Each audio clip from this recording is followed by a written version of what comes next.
Le schéma départemental de gestion cynégétique, validé pour la période 2016-2022, a identifié 5 enjeux pour la chasse en Eure-et-Loir.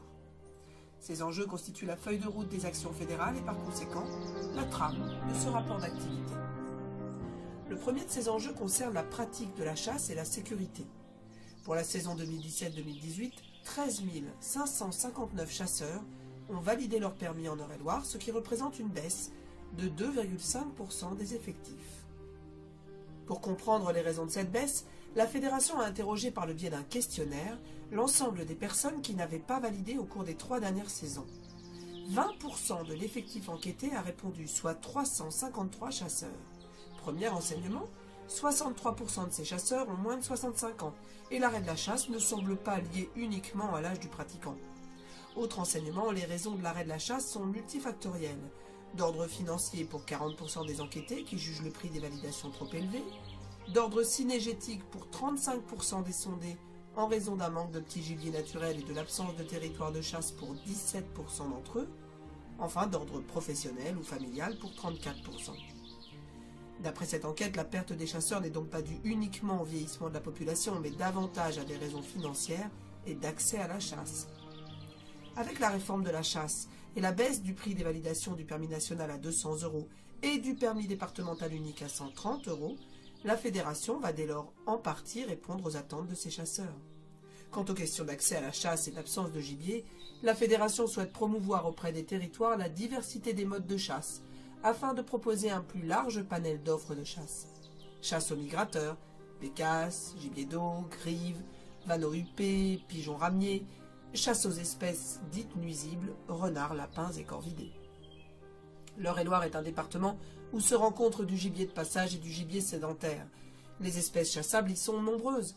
De nouvelles possibilités de chasse existent et doivent être proposées à ces Nemrod afin qu'ils puissent continuer à pratiquer leurs loisirs. En matière de sécurité, aucun accident mortel n'est à déplorer dans le département, mais la vigilance demeure de mise et les rappels aux consignes de sécurité permanents. La Fédération des chasseurs, l'Association des chasseurs de grand gibier et l'UNUCRE organisent depuis 3 ans, début septembre, une formation destinée aux responsables de chasse et aux chefs de ligne. Celle-ci est ouverte à tous les chasseurs de grand comme de petits gibiers. Elle permet de sensibiliser les organisateurs de chasse quant à leurs responsabilités, leurs devoirs et leurs obligations. Les mesures de sécurité inscrites dans le schéma départemental de gestion cynégétique y sont rappelées. La sécurité à la chasse est l'affaire de tous, et la prudence et la courtoisie doivent primer lors de tous les actes de chasse. En complément de sa mission de formation au permis de chasser, la Fédération propose de nombreuses formations à ses adhérents chasseurs. Sur la saison 2017-2018 ont ainsi été organisées des formations à la chasse à l'arc, l'agrément au piégeage, l'agrément au statut de garde particulier, la chasse au corvidé, l'examen initial de la venaison, la chasse accompagnée pour les jeunes de moins de 16 ans. L'ensemble de ces formations a fait salle comble, avec plus de 250 chasseurs formés sur la saison. Ce fut également le cas des 6 réunions décentralisées organisées chaque année sur l'ensemble du département, pour échanger et débattre de l'actualité cynégétique et des évolutions de la chasse en Eure-et-Loir. Cette année, la réforme et ses conséquences sur la chasse et les chasseurs euréliens étaient au cœur de ces échanges. La Fédération remercie l'ensemble des chasseurs qui a participé à ces formations et à ces réunions indispensables au renouvellement des connaissances et des compétences des chasseurs. Le deuxième enjeu du schéma départemental de gestion cynégétique 2016-2022 concerne la gestion du grand gibier et l'équilibre agro-silvo-cynégétique. Cet enjeu comprend 2 volets, la gestion et la prévention des dégâts d'une part, la gestion des espèces de la grande faune d'autre part. Détaillons ces 2 volets. En matière de gestion et de prévention des dégâts, avec 643 hectares détruits, la surface impactée par les dégâts de grand gibier a nettement baissé en 2017-2018. Cependant, si les dégâts causés par les sangliers diminuent, ceux des cerfs continuent de progresser. Malgré cette baisse de la surface détruite, l'augmentation des rendements et des prix des denrées n'a pas réduit le montant des indemnisations versées aux agriculteurs. Conformément aux décisions prises l'an dernier par l'Assemblée générale de la Fédération, une contribution sur les dégâts de sangliers sera mise en œuvre en 2019-2020. Celle-ci est due quand la somme de la vente des bracelets grand gibier est inférieure au montant des indemnisations versées aux agriculteurs. Pour l'année 2017-2018, la vente des bracelets représentait une enveloppe financière de 562 000 euros. Sur cette somme, 442 000 euros correspondaient à la vente des bracelets cervidés et 120 000 euros à la vente des bracelets sangliers. La vente des bracelets cervidés a permis de financer les dégâts commis par les cerfs et les chevreuils, tandis que la vente des bracelets sangliers n'a pas permis de financer les dégâts de l'espèce. Le déficit de paiement des dégâts de sangliers s'élève dès lors à 223 000 euros et impose la mise en place de la contribution dégâts de sangliers sur les surfaces boisées. Une contribution dont le montant ira de 1,5 à 5,5 euros de l'hectare boisé et qui sera due sur les bois des communes où des dégâts de sangliers ont été indemnisés. Une vigilance particulière est nécessaire pour endiguer cet accroissement des dégâts. La Fédération a donc demandé à tous les territoires de chasser le sanglier sans aucune consigne de tir. La chasse du sanglier est possible dès le 1er juin. Il est important de pouvoir intervenir le plus tôt possible en cas de dégâts afin de les limiter dans le temps. La mise en place de cette contribution sur les dégâts de sanglier ne doit pas éclipser l'accroissement constaté des dégâts de cerfs. Les phénomènes observés de concentration d'animaux sont une des explications de ces dégâts, au même titre que les mouvements de population constatés au cours de l'année.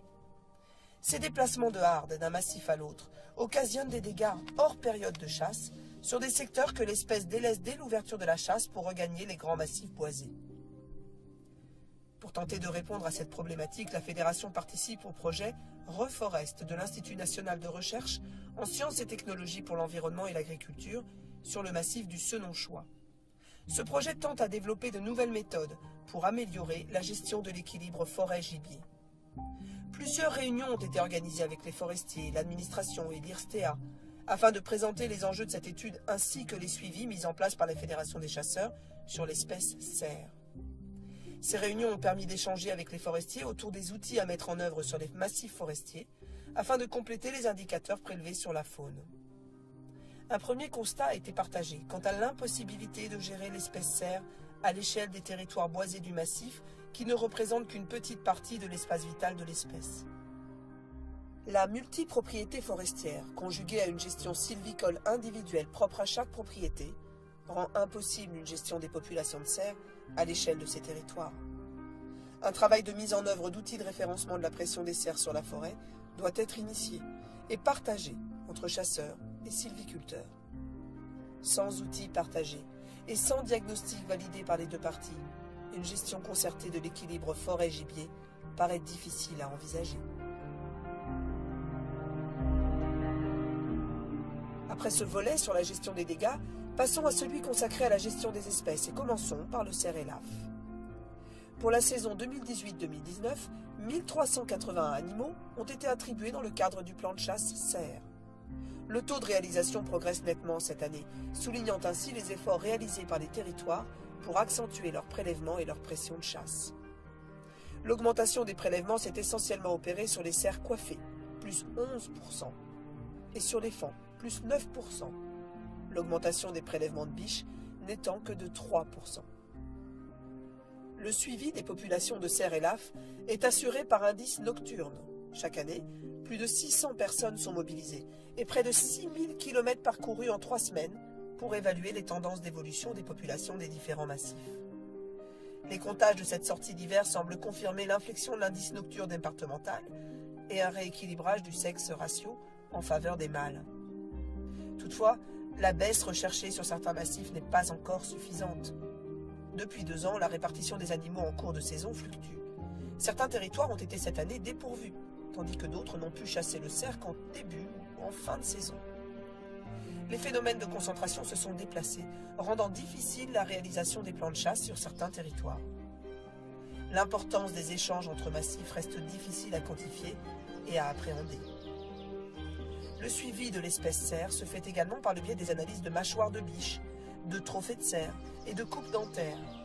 Ce travail, mené avec l'Association des chasseurs de grand gibier, nous permet d'estimer l'âge des animaux prélevés par la chasse et de gérer au mieux les attributions de l'espèce, afin de garantir le maintien des structures sociales des populations de cerfs. Ce suivi de l'espèce par indice de changement écologique est indispensable à la gestion qualitative des populations et à la recherche d'un juste équilibre avec les milieux de vie de l'espèce. Après le cerf, évoquons la gestion du chevreuil. Présent sur l'ensemble du département, le chevreuil est le grand gibier le plus chassé, avec 6 640 individus prélevés par la chasse en 2018-2019. Le taux de réalisation est stable, aux alentours de 80% des animaux attribués, accentuant ainsi le nombre des animaux prélevés. Toutefois, de fortes disparités de réalisation persistent entre massifs et nécessiteront des adaptations. La répartition des prélèvements par catégorie se maintient avec 37% de brocards, 25% de chevrettes et 38% de chevrillards. La gestion de l'espèce par variation des indices de changement écologique permet à la fédération d'estimer l'état de la population au regard de son milieu. La récolte de ces données doit se faire à l'échelle de chaque massif, grâce au retour d'informations de tous les territoires. Du reste, la remontée de ces données est de plus en plus fiable. Les différentes réunions organisées au cours du mois de mars dans chacun des massifs permettent à la fédération de recueillir l'impression de tous les acteurs locaux afin d'affiner la gestion de l'espèce à l'échelle de chaque unité de gestion. Cette concertation locale permet une gestion affinée et apaisée des plans de chasse. Le sanglier est la dernière espèce de grand gibier présente en Eure-et-Loir. Profitant des hivers doux et de ressources naturelles alimentaires abondantes, les populations de sangliers ont progressé sur l'ensemble du département. L'absence de petits gibiers dans certains secteurs a réduit la pression de chasse et permis l'installation de l'espèce. Cette recrudescence unanimement appréciée par les chasseurs a des conséquences importantes en matière de dégâts. Rappelons qu'aucune gestion des prélèvements de l'espèce n'a pu être mise en place dans le département, la fédération n'ayant pas obtenu l'accord de ses partenaires. De ce fait, aucune obligation de prélèvement n'est possible. La fédération a néanmoins demandé à tous les territoires de lever les consignes de tir qui pouvaient encore être données. Le sanglier est une espèce opportuniste, qui a su profiter d'une moindre pression de chasse pour s'installer dans certains secteurs du département. Les chasseurs doivent donc adapter leur mode de chasse. C'est sur ce principe qu'une chasse collective a été organisée fin février sur le secteur de la Caunie. Elle avait pour objectif d'encourager tous les territoires à chasser le même jour. Les détenteurs de droits de chasse du secteur ont répondu favorablement à la demande de la DDT et de la fédération, et cette première journée de chasse collective a permis de prélever une trentaine de sangliers sur ce secteur particulièrement difficile à chasser. À la demande des territoires, de telles journées seront reconduites dès le 1er juin prochain, afin d'endiguer la progression des populations de sangliers sur la Caunie. La Fédération des chasseurs appelle de ses vœux l'organisation de journées similaires de chasse sur l'ensemble du département, afin d'accroître la pression de chasse sur l'espèce. Enfin, l'année 2018 aura été marquée par l'arrivée de la peste porcine africaine en Belgique, avec un risque majeur de propagation à la France et des conséquences particulièrement dramatiques pour la filière porcine et la chasse. La réaction des fédérations de chasseurs concernés et des chasseurs locaux a permis d'éviter le pire et d'endiguer rapidement une progression certaine de la maladie qui reste cantonnée à la Belgique. Des moyens financiers et humains importants ont été débloqués pour ériger une clôture fixe empêchant le passage des sangliers. Une pression de chasse maximale a été mise en œuvre afin d'éradiquer les populations de sangliers dans la zone à risque. De son côté, la Fédération des chasseurs d'Eure-et-Loir a immédiatement informé les chasseurs sur les risques encourus et sur les bonnes pratiques d'hygiène à respecter pour éviter toute propagation de la maladie. Par ailleurs, elle a demandé au DDT d'interdire toute importation de sangliers dans le département. Notre vigilance sur l'état sanitaire des sangliers est plus que jamais une priorité, tout comme la diminution des densités de population dans certains secteurs du département.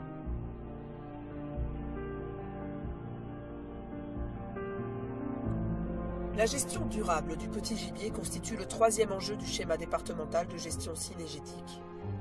C'est un enjeu fondamental pour l'avenir de la chasse en Eure-et-Loir et par conséquent, la priorité de la fédération. Dépendante des conditions climatiques et de l'évolution des milieux, cette gestion est ingrate et nécessite un accompagnement permanent. C'est pour cette raison que la fédération fait de l'aménagement des territoires un enjeu prioritaire pour l'avenir du petit gibier. Elle y consacre chaque année un budget de 250 000 €. Malgré ce soutien financier, les surfaces dédiées à la faune sauvage régressent depuis 10 ans. Pour pallier cette diminution, la fédération poursuit son partenariat avec la Chambre d'agriculture, l'Office national de la chasse et de la faune sauvage, la FDSEA et l'association Hommes et Territoires au sein d'Agrifaune Eure-et-Loir. Ainsi, les travaux menés avec succès autour de la gestion raisonnée des bords de champs ont ouvert de nouvelles perspectives en matière d'aménagement des territoires. Les bordures extérieures de champs et de chemins présentent en effet d'indéniables intérêts agronomiques et écologiques. Elles s'intègrent dans le réseau écologique d'éléments fixes du paysage et constituent de véritables corridors pour les espèces animales ou les insectes. Sur la commune de Thiel-Penneux, la Fédération et l'association Hommes et Territoires ont mené une action collective en faveur de la gestion et de la restauration des bordures de champs. Cette action a été financée via le contrat régional de solidarité territoriale Cœur de Beauce. Très impliquée, la très grande majorité des agriculteurs de la commune a accepté de participer à cette première année de diagnostic, une action collective reconduite cette année, avec pour objectif de finaliser les diagnostics des bords de champs, de les étendre aux chemins communaux et d'accompagner les agriculteurs dans la mise en œuvre de nouvelles pratiques de gestion de ces espaces en engageant une campagne collective de fauche tardive. La Fédération remercie les agriculteurs de Thiel-Penneux pour leur implication et leur disponibilité. Elle espère que cette première initiative collective et locale fera école dans d'autres communes. À Illiers-Combray, la Fédération et la municipalité ont initié un travail de diagnostic des chemins proustiens en vue de leur restauration. 5 de ces chemins sont concernés par le projet qui souhaite répondre à 3 enjeux. Un enjeu biodiversité, puisqu'il s'agit de restaurer ces chemins pour en faire de véritables corridors pour la faune, la flore et les insectes. Un enjeu patrimonial et culturel en faisant revivre l'œuvre de Marcel Proust au travers des chemins et des paysages qui l'ont inspiré. Et un enjeu sociétal de découverte et de partage de ces chemins par les différents utilisateurs de la nature. Ce projet, novateur pour la Fédération des chasseurs, doit également nous permettre d'associer les établissements scolaires et les islériens à la restauration de ces chemins patrimoniaux. On le voit ici, le triptyque biodiversité, culture et patrimoine est un challenge nouveau que la Fédération se réjouit de relever aux côtés de la mairie d'Illiers-Combray. Enfin, profitant de l'aménagement foncier de la commune de Bailleau-le-Pin, les exploitants agricoles du territoire, en partenariat avec la Fédération des chasseurs, ont initié un projet destiné à améliorer la qualité de l'environnement et du paysage de leur village. Ce projet s'articule autour de la réhabilitation d'un chemin rural et de la plantation de plus de 12 000 arbres au cœur de 5 km de haies, afin de rétablir une connexion entre trames vertes et bleues. L'implantation d'un kilomètre de bandes enherbées intercalaires va également assurer une continuité écologique entre les différents éléments.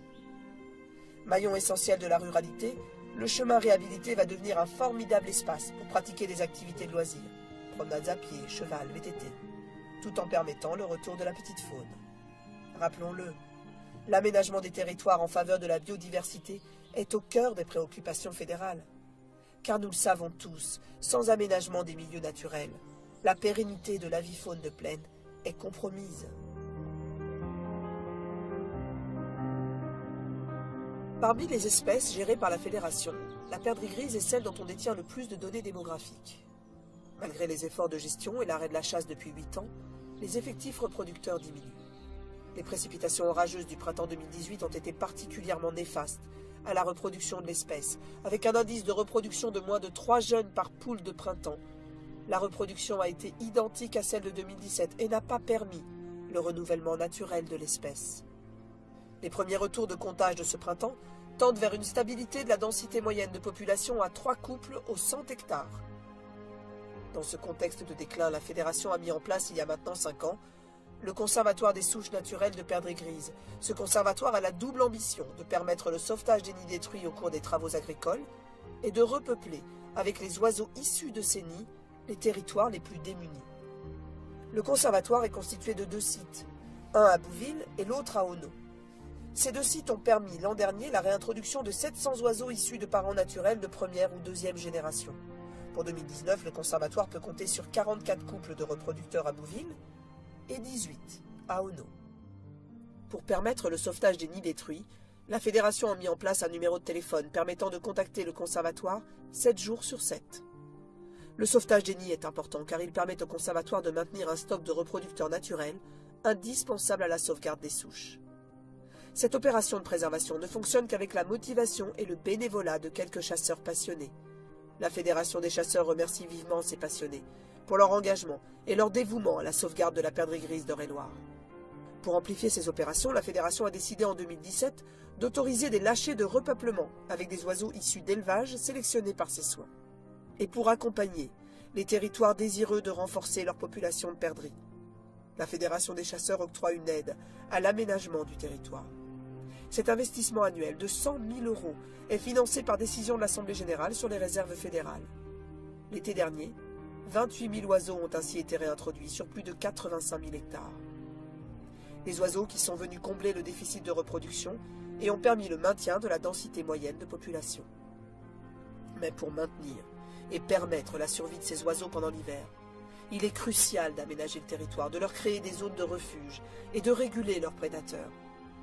Les territoires les plus aménagés voient leurs efforts récompensés avec des densités de perdrix supérieures à la moyenne départementale. La Fédération remercie les territoires engagés dans ces opérations de repeuplement, ainsi que les 5 éleveurs qui élèvent les perdreaux dans les respects des conditions d'élevage qu'elle exige. Après la perdrix, observons la situation du faisan commun. Celui-ci est présent à l'état naturel sur 176 000 hectares du département. Globalement, l'année 2018 aura été plus favorable à la reproduction de l'espèce, avec un indice de reproduction supérieur à 5 jeunes par poule. Impactées par les violents orages du mois de juin, les unités de gestion du Drouet et du Tibret ont affiché un indice de reproduction inférieur à 4,5 jeunes par poule. A l'inverse, la Beauce Sud et la Beauce du Noise, marquées par la sécheresse, ont enregistré des indices supérieurs à 6 jeunes par poule. Sur l'ensemble du département, 10 000 faisans ont été attribués dans le cadre du plan de gestion. Cependant, les capacités de renouvellement des populations ayant été fortement impactées ces dernières années, les unités de gestion ont été prudentes et n'ont réalisé que 65% de leur quota. Les comptages de printemps ont tout juste débuté, il est donc trop tôt pour dégager une tendance fiable de l'évolution du nombre de coqs chanteurs. L'abondance du faisan commun est directement liée à la capacité d'accueil des territoires et notamment à la présence de jachères faune sauvage. La disparition de celle-ci au profit des surfaces d'intérêt écologique a considérablement modifié la répartition des populations. Dans ce contexte, seuls les territoires qui maintiennent un effort d'aménagement conservent des densités respectables. A l'inverse, certains territoires se trouvent désormais totalement dépourvus d'oiseaux. La Fédération espère que les conditions climatiques du printemps et de l'été permettront une bonne reproduction et favoriseront le développement de ces populations naturelles de faisans communs. Troisième espèce emblématique de petit gibier du département, le lièvre d'Europe est géré depuis 6 ans par un plan de gestion. Cette gestion s'appuie sur la mise en place d'indices kilométriques d'abondance sur l'ensemble des communes du département. La mise en place de ce suivi nécessite l'implication de nombreux bénévoles. 54 circuits, représentant près de 2000 km, sont prospectés 2 à 3 fois au cours des mois de janvier et février. L'indice moyen départemental est stable, à plus de 10 lièvres au kilomètre, avec de fortes variabilités entre unités de gestion.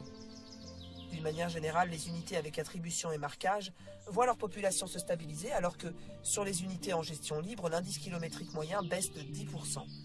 Des baisses de population qui peuvent s'expliquer de plusieurs manières. Tout d'abord, la part de la prédation semble largement sous-estimée, et l'indice nocturne du renard semble le prouver avec une nette tendance à la progression. Des problèmes sanitaires peuvent également expliquer ces baisses ponctuelles. L'analyse des cadavres effectuée par le laboratoire d'Alençon a permis d'identifier sur le département l'ensemble des pathologies touchant l'espèce. Une vigilance sanitaire est par conséquent plus que nécessaire. Enfin, les travaux agricoles au moment de la moisson font également partie des causes de mortalité constatées. En 2018, 14 territoires, répartis sur 7 unités de gestion, ont participé à la collecte de près de 200 cristallins de lièvre. L'analyse de ces cristallins permet d'évaluer le succès de la reproduction en déterminant le pourcentage de jeunes de l'année présents dans le tableau de chasse. En moyenne, 50% des lièvres prélevés étaient des jeunes nés en 2018. Ce chiffre témoigne d'un succès reproducteur relativement faible. Une grande disparité existe d'un secteur à l'autre du département. Sur certaines communes, 80% des lièvres prélevés étaient des jeunes de l'année, tandis que sur d'autres, ce taux n'atteint pas 30%. À ce jour, il est difficile d'expliquer ces phénomènes. Tout l'enjeu du réseau national lièvre, auquel contribue la Fédération, réside dans la compréhension de ces mécanismes. Dès lors, pour la saison 2019, la collecte de cristallins sera étendue et proposée à d'autres unités de gestion lors des commissions locales d'attribution. Pour terminer ce tour d'horizon de la gestion des espèces de petits gibiers, quelques données des suivis effectués par la Fédération sur les migrateurs. En 2018, 4 696 chasseurs ont chassé la bécasse des bois. 951 d'entre eux ont prélevé 2190 bécasses, dont 1526 en Eure-et-Loire. L'essentiel des prélèvements de bécasses des bois a lieu sur les mois de novembre et décembre, avec un pic de prélèvement au cours de la deuxième quinzaine de novembre. L'année 2017 a été particulièrement défavorable à la reproduction de l'espèce, ce qui est confirmé par la baisse importante des prélèvements réalisés. Pour la saison 2018-2019, l'ensemble des carnets de prélèvement n'a pas encore été retourné à la Fédération, mais d'ores et déjà, les prélèvements déclarés par les territoires sont de l'ordre de ceux de l'an dernier, avec près de 1600 bécasses prélevées dans le département.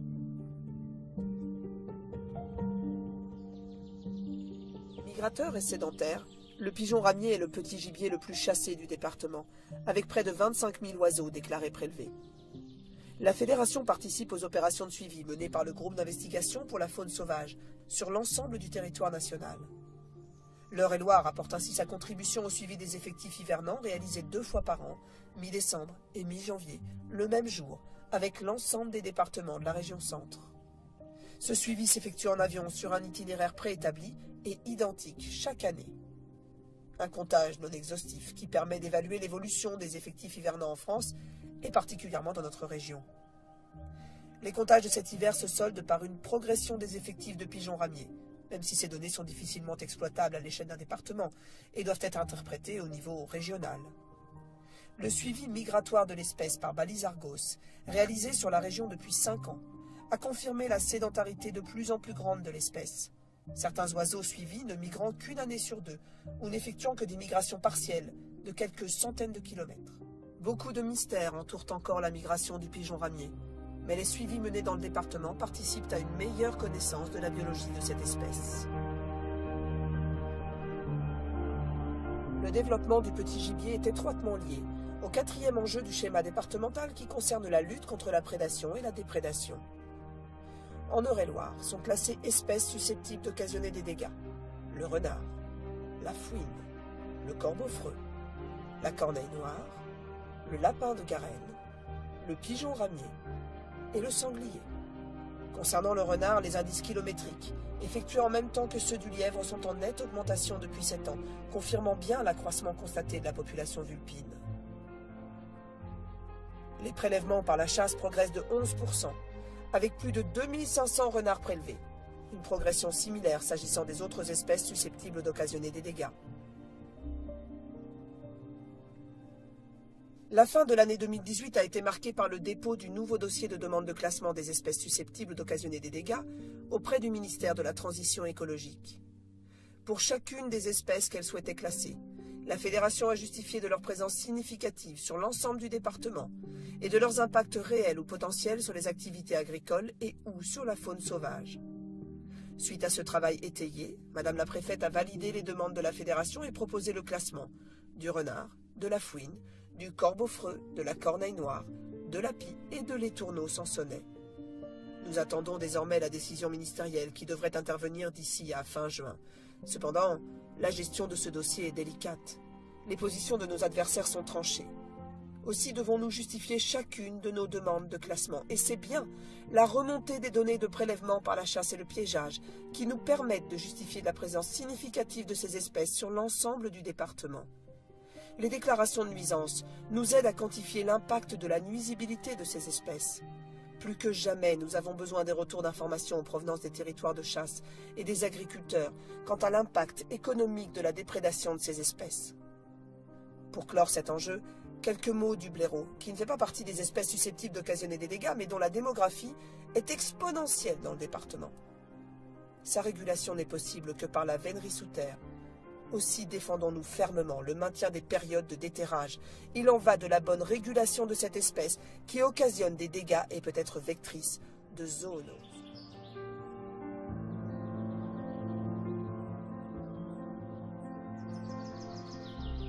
Pour achever ce rapport d'activité, quelques mots du dernier enjeu du schéma de gestion concernant la communication et l'éducation à la nature. La Fédération fait de cet enjeu à destination des chasseurs et du grand public une des pierres angulaires de ses actions. Elle souhaite ainsi témoigner du rôle des chasseurs dans la gestion des milieux naturels et de la faune sauvage. À ce titre, elle a relayé dans la presse quotidienne régionale la campagne nationale de communication sur le thème « Chasseurs, premiers écologistes de France ». À travers des spots radiophoniques diffusés sur les ondes françaises ou au gré de 5 affiches, apposées dans les métros de 6 grandes villes de l'Hexagone et d'un petit film diffusé sur les réseaux sociaux, la Fédération nationale a illustré les nombreuses actions menées par les chasseurs en faveur de l'environnement et de la biodiversité. La Fédération d'Eure-et-Loir a relayé cette campagne de communication sur son site internet, sur sa page Facebook, dans la revue fédérale et au travers de 5 encarts dans la presse locale. Et pour sensibiliser le grand public à ses actions de gestion de la faune sauvage, elle organise également des sorties découvertes. La Nuit du Lièvre, organisée le dernier vendredi de janvier, propose au grand public de découvrir les missions de la Fédération en le conviant à un comptage de nuit. C'est aussi l'occasion de présenter à ses accompagnateurs d'un soir la biologie des espèces rencontrées au cours de cette sortie. Un safari nocturne qui rencontre un vif succès et sera reconduit en 2020. Enfin, l'éducation à la nature est depuis 7 ans une mission de service public pour laquelle la Fédération s'est beaucoup investie. Dans le cadre de cette mission, elle intervient aussi gratuitement auprès des établissements scolaires du département pour présenter la diversité de la faune sauvage locale, la biologie des espèces et leur milieu de vie.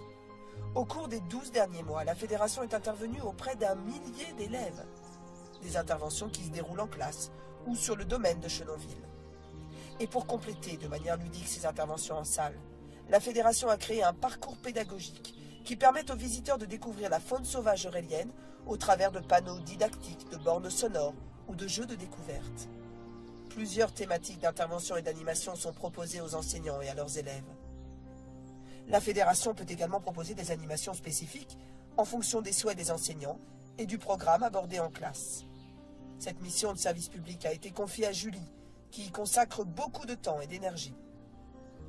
Et du reste, cette année, la fête de la chasse et de la nature que la Fédération organise le 15 septembre à Chenonville sera dédiée à l'éducation à la nature et de nouvelles animations y seront dévoilées. Enfin, en plus de ces actions d'éducation à la nature, la Fédération des chasseurs d'Eure-et-Loir, à l'instar du syndicat des forestiers privés, s'est associée à l'initiative d'Eure-et-Loir Nature pour organiser en novembre dernier la première semaine de l'arbre. 24 communes ont répondu à l'appel des organisateurs, en consacrant une journée à la thématique de l'arbre.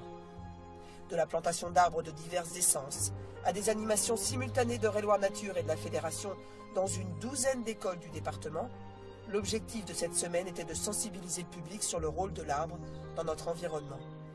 Une première édition qui a remporté un vif succès et sera elle aussi reconduite en 2019 auprès d'un nombre plus grand de communes et surtout avec une offre d'animation pour les écoles plus vaste, permettant de répondre à toutes les demandes. Pour clore ce volet sur l'éducation à la nature, rappelons que la Fédération a obtenu des services fiscaux d'être reconnue au titre des structures pouvant recevoir des dons des particuliers ou des entreprises. Ces dons sont en partie déductibles de l'impôt sur le revenu ou de l'impôt sur les sociétés. Ils sont destinés à l'éducation à la nature et serviront à financer la création d'un musée de la faune sauvage d'Eure-et-Loir. La Fédération remercie toutes les personnes qui ont généreusement fait un don pour ces actions éducatives. Voilà présenté le rapport d'activité de la Fédération des chasseurs d'Eure-et-Loir. L'ensemble de ces actions ne serait pas possible sans l'engagement du conseil d'administration de la Fédération, le dévouement de l'ensemble des territoires de chasse et des chasseurs et le professionnalisme des équipes fédérales. Que chacun soit remercié pour le temps consacré à la gestion du patrimoine faunistique d'Eure-et-Loir.